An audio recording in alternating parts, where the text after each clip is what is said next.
Hi, I'm Scott at ediblemusic.com.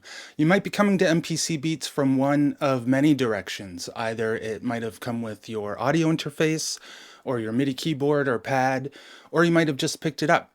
And as you're getting started with it, I want to help you get familiar with navigating the workstation and the workflow that it offers to you so that you can make some samples and loops and beats and compile those into a full song with drums and instruments and audio.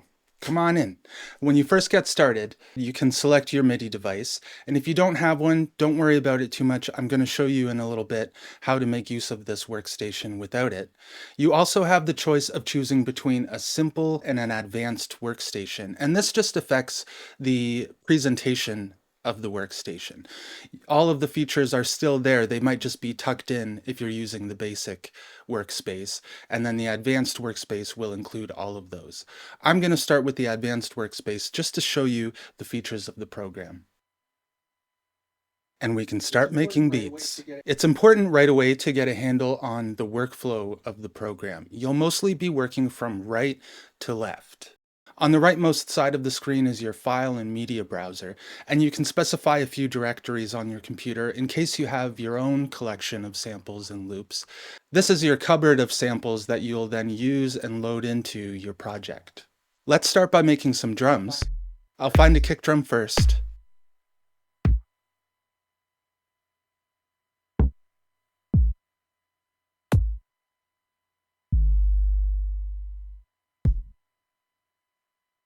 I like that one. And to load it into your project, you can double click it and it will be added to your list, or you can click and drag it all the way onto your pad and it will be loaded up there right away for you to use.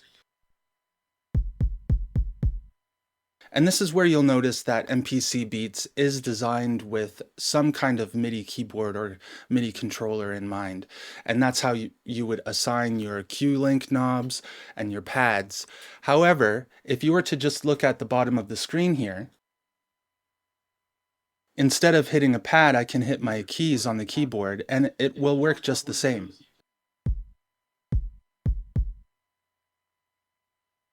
If you don't have pads, then you can just use your computer keyboard. In addition to that, you'll notice on the bottom here, there are some letters here that signal to you where on your computer keyboard you can use in place of a MIDI pad. Now we've got a kick drum. Let's add some more pieces to this drum kit. We'll look for a snare. I'd just like a nice light snare here today.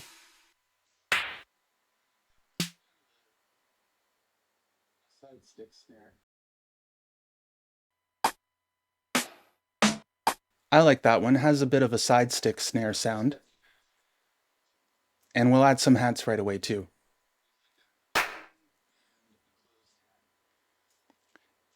It would be a good idea to choose both an open and a closed hat for some variation.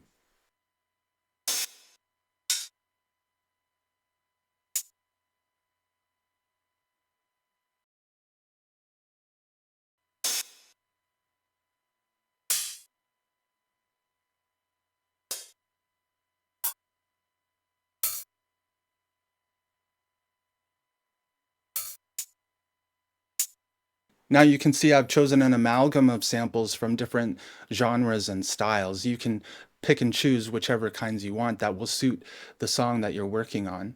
Now we've moved from right to the middle so far to implement the samples into our project, and the top middle of the screen is contextual depending upon the modes that you will choose from that top menu bar in red. When you begin recording, you can have your metronome on or off. I'll keep mine on for now.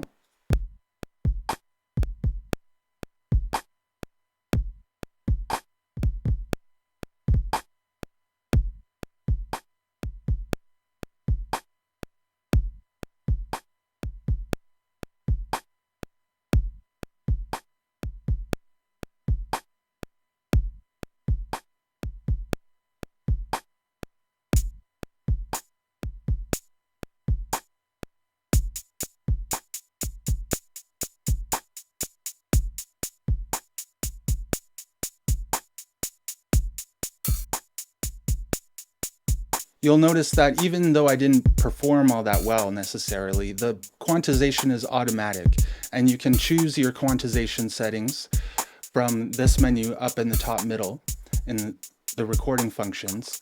And you can also select between triplets, or you can just turn it off if you don't want to use it at all. Now we've got a simple drum loop going, and that brings your workflow to the inspector on the left of the screen. And this is the key characteristic of MPC software. You'll notice three distinct selections here. There's sequence, track, and program. And these are hierarchical. The sequence contains a track, contains a program.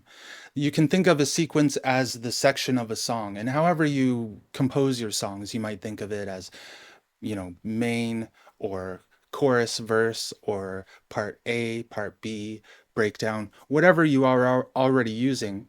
That's how you would think about sequences as well here. And this loop will be the intro of the song, so you can rename the sequence, and I'll call it intro. It's a drum track, so I'll call it drums.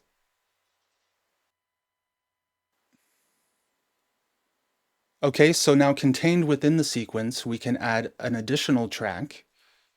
You can see that we've started out using a pad for our drums, and pads will be most useful for drums and percussion because when you hit a pad or begin a sample, it's assigned to one sample in particular, a kick, a snare, and so on.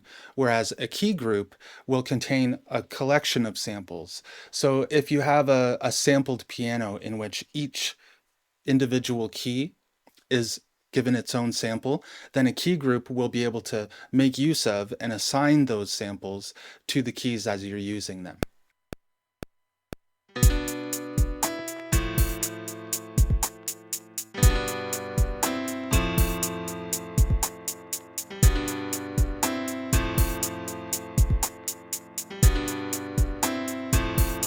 Now, once you've finished composing your sequence, you might want to apply the same track that you made to a different part of the song. And in order to do that, you can just right-click on Sequence and choose Copy Events.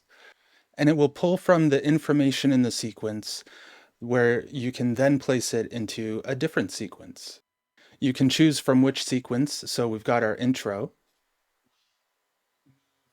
We'll move our drums over to the drums of the next sequence because we want to keep that part. So we'll move it to the verse. And now when you move back to the inspector and switch from the intro sequence to the next section, you'll see that your drums have been copied there as well.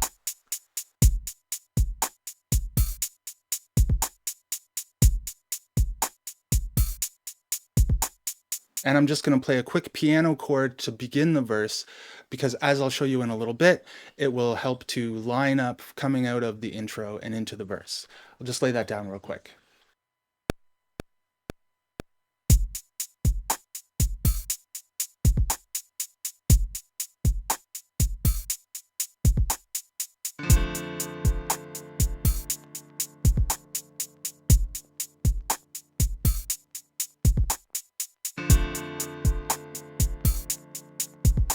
Great. Now those are two of the three main tracks that you'll be making use of, the pads and the key group, one which is useful for drums and percussion, the other which is useful for a sampled instrument, a piano or a violin perhaps, stringed instruments, brass instruments. The third is the plugins track. You have three synthesizers to choose from.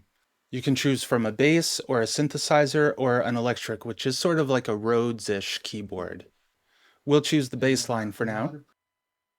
And there are many presets from which you can choose. I'm looking for something kind of fuzzy.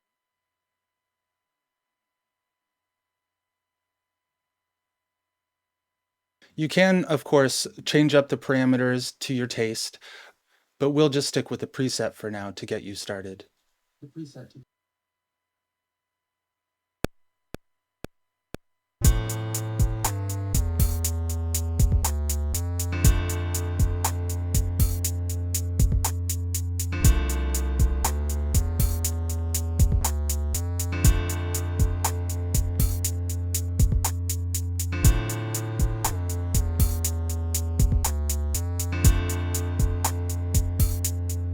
Now, these are the important parts of the MPC workflow: selecting your samples, implementing them, and specifying where in the sequence or what part of the song you want that part of the track to be located. The next thing that you'll want to do is to make use of these modes here up at the top. If you need to edit your sample, or if you need to do some mixing, then you can choose from those. And as you can see, the middle window is contextual depending upon which mode that you're in. So once you've built the different parts of your song, your different sequences, the tracks within those sequences, and the programs that will be made use of for those tracks, you can then collect those and organize them in song mode.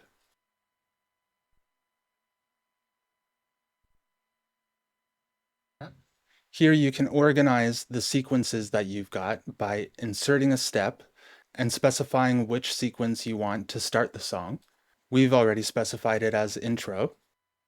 And you can add an additional step after that, and we'll add our verse to that. And the two parts will line up together. Maybe you'll want to lengthen the verse, so you can do that by doubling up the steps that you've added. And you can listen through them all together, after which you can start mixing them. To start doing that, enter the mixing window here at the bottom. And if your hi-hats are too loud, for example, in the mixing window here, you can just turn those down, and it will leave the other elements of the drum kit as they are. And don't forget to scroll up on these windows, because that's where you can find some more options, your inserts and your sends, and your routing. In this case, you might want to have a return channel, which is where you can send a bunch of elements collectively to the same effect. You can send here, and your return channels will be on the bottom of the window here in yellow. And there too, you might want to scroll up. Let's make this window bigger, actually. That's better. Let's add a reverb, and so the hi-hat is sending to this reverb channel.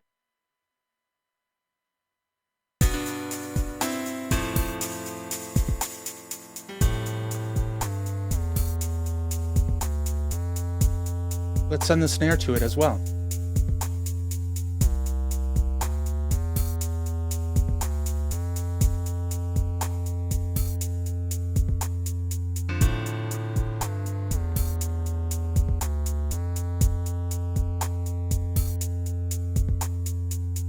And I'll just show you the menu here. There's a lot of mixing effects that you can make use of.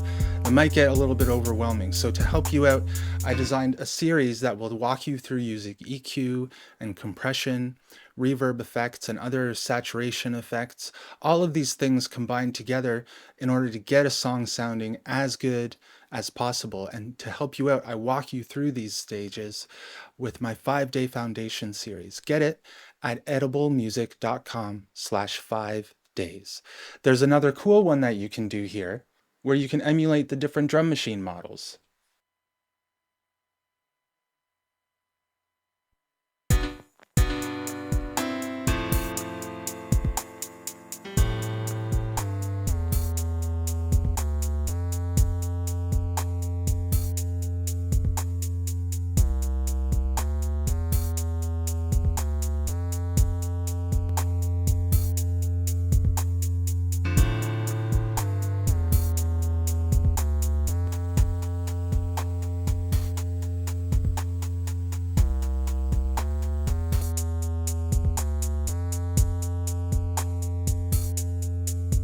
Pretty cool. A nice little addition there. Again, make use of the 5-day foundation to really get yourself started using mixing effects. It's at ediblemusic.com/5days.